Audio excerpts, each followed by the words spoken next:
Когда вы смотрите ролики с красивыми видами, какое желание возникает первым? Мне всегда хотелось увидеть это все своими глазами. Но почему-то никто никогда не предупреждает или хотя бы не пишет мелким шрифтом внизу экрана, что самые красивые места обычно находятся где-то за пределами возможностей обычного домоседа, такого как я, чья основная физическая нагрузка – долго сидеть за компьютером и иногда вставать за кофе. Поэтому сегодня я предлагаю вам прогуляться вместе со мной к самому популярному утесу Норвегии – Прикистулину. В переводе с норвежского «кафедра проповедника». Я проверю, на что способен мой организм, а вы узнаете, сколько физических страданий обычно остается за кадром одной красивой фотографии. Шевелите филейками, дамочки. Если вы вдруг не знали, что такое Прикистулин, сейчас объясню. Это огромная каменная площадка, нависающая над Люсифьордом на высоте 604 метров. Перил нет, забора нет, есть только маленькая табличка, которая говорит: «Ну, если что, мы предупреждали». И не заметив эту табличку, люди начинают соревноваться, кто сильнее обманет естественный отбор. Кто-то свешивает ноги в пропасть, кто-то ложится на самый край, кто-то вообще перегибается вниз посмотреть, насколько там глубоко.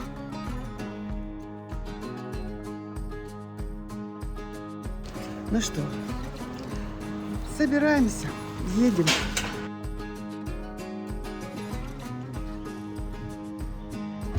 Последний член нашего экипажа.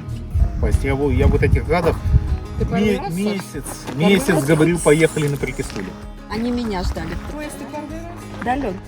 Да. Я же хотела сюда приехать. Мы только об этом и думали, когда Света согласится. Итак, добро пожаловать на самый известный в Норвегии аттракцион под названием. Да тут всего 4 километра до красоты. Сначала все выглядит как приятная семейная прогулка. Но уже через несколько шагов организм начинает громко протестовать. За первые 500 метров нам с вами предлагают подняться примерно на высоту 25-этажного дома. Так что примеряйте этот маршрут на себя и пишите, на каком этаже вы бы уже передумали идти дальше. После первого подъема тропа ненадолго становится ровной, но затем начинается уршкар, в переводе с норвежского «каменная осыпь», которую для удобства превратили в лестницу. Дедушка, наверное, лет 80 и пхнет. Боже, куда он?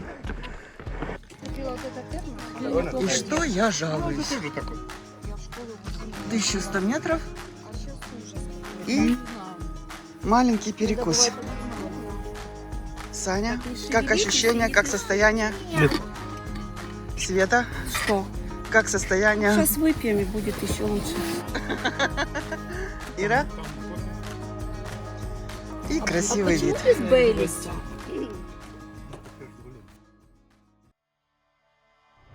Удобства, правда, относительные. Ступени здесь неровные, некоторые довольно высокие, а вся эта лестница растянулась примерно на километр. За этот участок мы набираем еще около 90 метров. Это приплюсуйте еще 30 этажей к предыдущему 25-этажному дому. Всю дорогу наверх я, конечно, записала, но решила вас пожалеть и оставить только 100 метров в ускоренной съемке. Думаю, этого хватит, чтобы вы успели примерить эту лестницу на себя. Все, отдохнули, пошли. Он издевается надо мной. Это у него стандартная процедура. Ну просто Алена всегда опаздывает. Мы стоим, ждем, отдышались к тому моменту, когда она доходит. И только она приходит, мы все говорим: ну что, все, отдохнули, пошли. Примерно каждые 500 метров мы останавливались на 5-10 минут. Для остальных это был отдых, а для меня обязательное техническое обслуживание перед продолжением маршрута.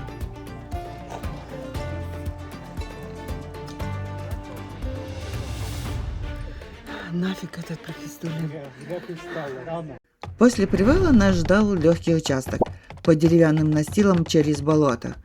Но спокойствие длилось недолго. Сразу за ним начался самый тяжелый отрезок. 1850 метров прошли. И вот начинается сложный подъем. Очередная отметка. И кусок сложного пути. Снять его нормально я не смогла.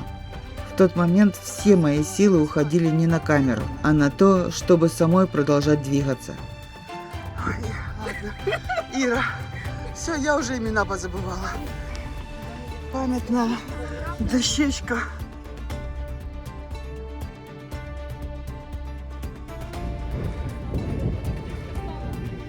Вот оттуда мы ползли.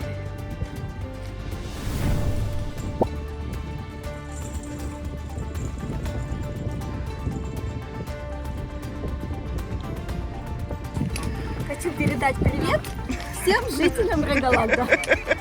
Я тоже тут.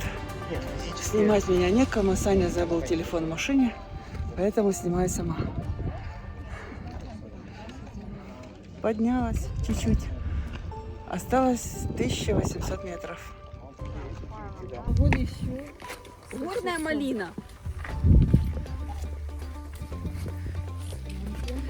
И вот, где мы находимся. Осталось совсем немножко.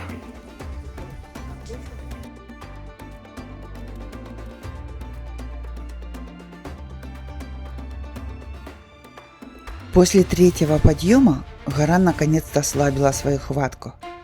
Дальше начался относительно легкий участок с небольшими спусками и подъемами.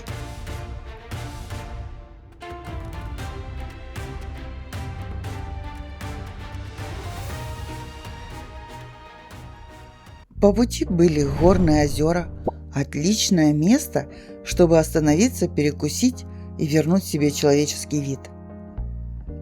После привала мы снова почувствовали себя бодрыми туристами и пошли наверстывать все, что не сняли на предыдущем подъеме.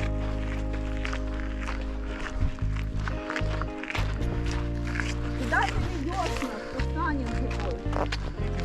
И вот первый красивый вид.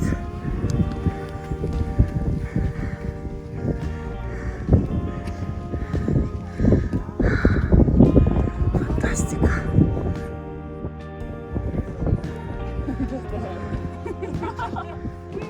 И первая затяжная фотосессия на полчаса. Именно тут я сдалась в прошлый раз и не дошла оставшихся 950 метров до главной цели маршрута.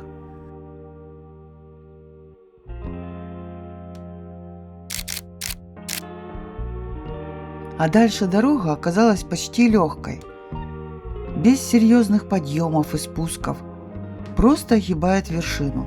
Справа скала, слева обрыв, но главное, впереди нет неадекватно крутых лестниц. Правда, идти быстро все равно не получилось. Мы тормозили на каждом повороте, потому что виды там один лучше другого. Мы себя не сдерживали и пополняли коллекцию наших фотографий с красивыми видами. Согласна. А я без всякой подстраховки снимаю вниз. Вот тут рядышком. Здесь на тропе хочется отдать должное Стифтельсон Прикистулин, фонду, который следит за маршрутом. На самой узкой части тропы, где склон особенно крутой, они не ограничились разметкой, а сделали деревянные настилы и перила. Конечно, без них на Прикистулине было бы гораздо малолюдней, но есть один нюанс. Я бы до этой малолюдности тоже не дошла. Я просто в шоке, что я тут.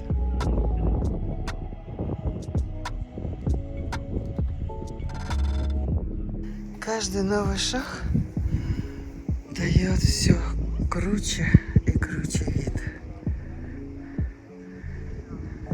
Уходить не хочется. А за следующим поворотом появляется то, ради чего мы сюда и шли. Офигеть! Это, блин, у меня нет слов. Пожалуйста, отойди с края. Я на это смотреть не могу. Сумасшедший фотограф.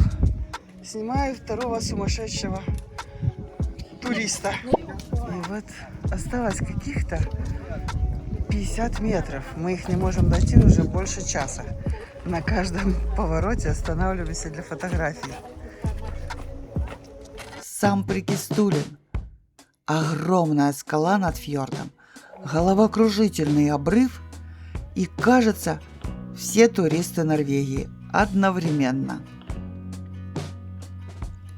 Места здесь хватает всем, поэтому никто не толкается и особенно не мешает. Но для красивого кадра все равно приходится искать угол, где между тобой и природой не стоит еще человек 20.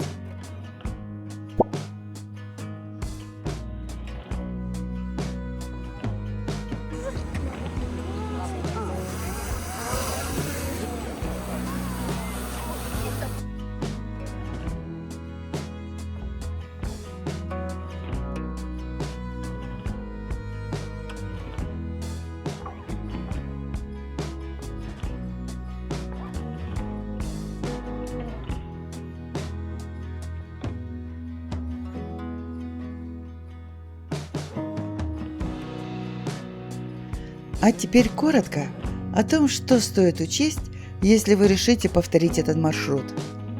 На весь маршрут лучше выделить не меньше 5-7 часов. Особенно, если вы не спортсмен и хотите спокойно останавливаться по дороге. Возьмите минимум литр воды, нормальный перекус и помните, что после вершины вас ждет еще такая же дорога обратно. На тропе воду пополнить негде. Обязательно нужны удобные трекинговые ботинки или хотя бы обувь с хорошей нескользкой подошвой. Обычные кроссовки в дождь на камнях могут стать отдельным аттракционом.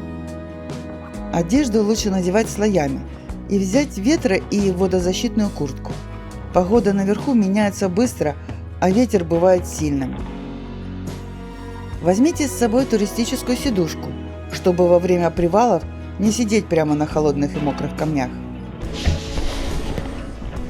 Почему мы не взяли с собой палатки, чтобы переночевать там, передохнуть назад с полными силами?